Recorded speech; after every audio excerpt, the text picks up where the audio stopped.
Okay, so I'm going to be reacting to Jon Stewart short about the open confession that Donald Trump made during his Pennsylvania rally, the one that came out before the one with him and Elon Musk. At least I'm pretty sure.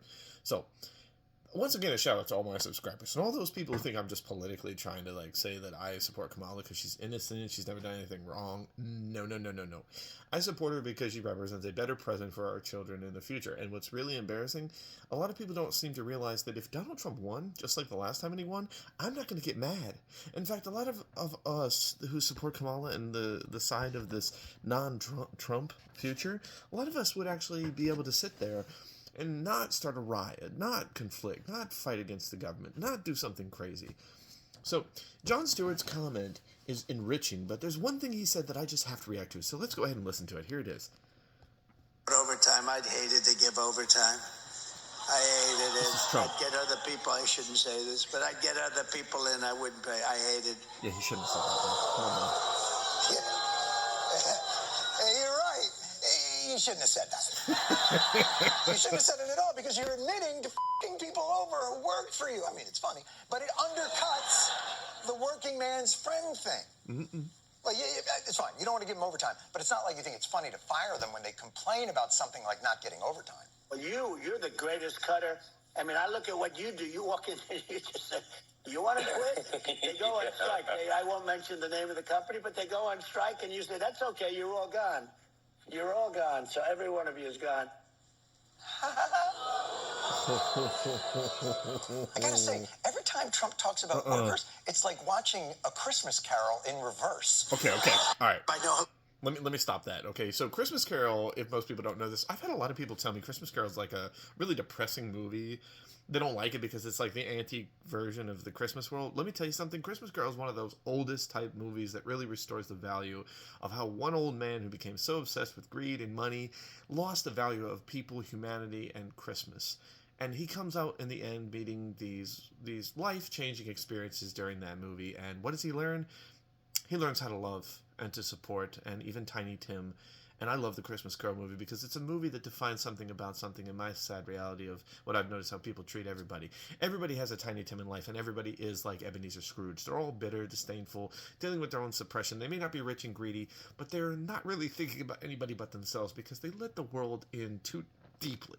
And for Jon Stewart to say that Donald Trump is like in the Christmas Carol movie, that's just a sinful hurt to the classic from the Dickens movie. So, no. Trump's not like him. Trump is Trump, and Trump will always be Trump, and Trump will only ever care about Trump, and that's that. And I support Kamala Harris for president because Kamala Harris cares about the middle class and the rest of the American people, and we'll hold her accountable because it seems like nobody's seeming to hold Donald Trump enough accountable, so we're going to see who wins, and even if Trump wins, guess what? I won't be complaining and, bitching and all that stuff. I wasn't doing that when he won the last time, and you know what? That's fine. I may not have voted for him during that time. Sure, I voted for crooked Hillary, and I can say she was crooked because you know what I had to do? I had to do what everyone had to do. Pick between the lesser of two evils. This time it's not about the lesser of two evils. And I knew Trump would just sit there for 4 years and do nothing and run a campaign for 4 years. I knew it. I knew there was nothing ever going to get done. But you know what? Donald Trump didn't bring hate into this country. He didn't incite an insurrection. I can say that. That's right, Trump supporters and all you people who come to my channel.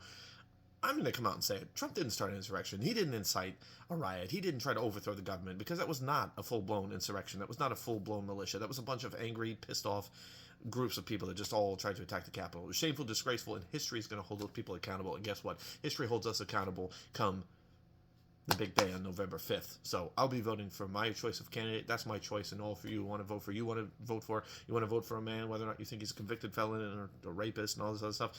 That's on you, okay? I don't hate you guys. I don't hate anybody, but you guys seem to hate me. You seem to hate what I stand for. I stand for journalism, freedom of the press, and people who are out there providing stories every day. And I will always stand for those people because you know what? My voice isn't the only one that's trying to say this. It's everybody out there, and those stories matter. Every mother who dies a victim of abuse, every man who commits a felony of some horrific crime, every woman who does it, especially the ones who have tried to murder their husbands, no matter their ages, women included. Yeah, there's some crazy ones out there. And all the men, doesn't matter who you are, you're hurting the generations of children for the future. And start thinking about the present here and now and what we leave for them in a legacy. Do you want 4 more years of Donald Trump and that kind of cultural swamp while Elon Musk mixes in his politics and may even be in President Donald Trump's candidacy?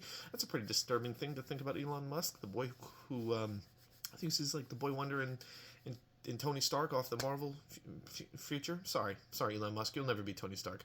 And Robert Downey Jr. is forever and always a legendary actor for that. So Elon Musk, stay in your own lane, buddy. Okay, I may not be as rich as you, but you know what? You and Trump and the rest of you rich guys out there, you'd just laugh while the middle class fought it out. You wouldn't care if there was a global anarchy in this country. We need peace and healing in this country. We got too much drug opioid epidemics, shooting and gun violence, and hate and division. I live with a guy right now who lives with pride and drinking, and he listens to interviews through football about people who formerly met Trump and those who've been involved with him, and even got the insight one-on-one on Trump's favorite things to eat, even though he claims he's healthy and he eats healthy food. He doesn't. Kamala, I saw that she was recently hit for something in the news because she fell off of her talk prompt while she was on the teleprompter. But you know what? We all make mistakes. Kamala is not Joe Biden.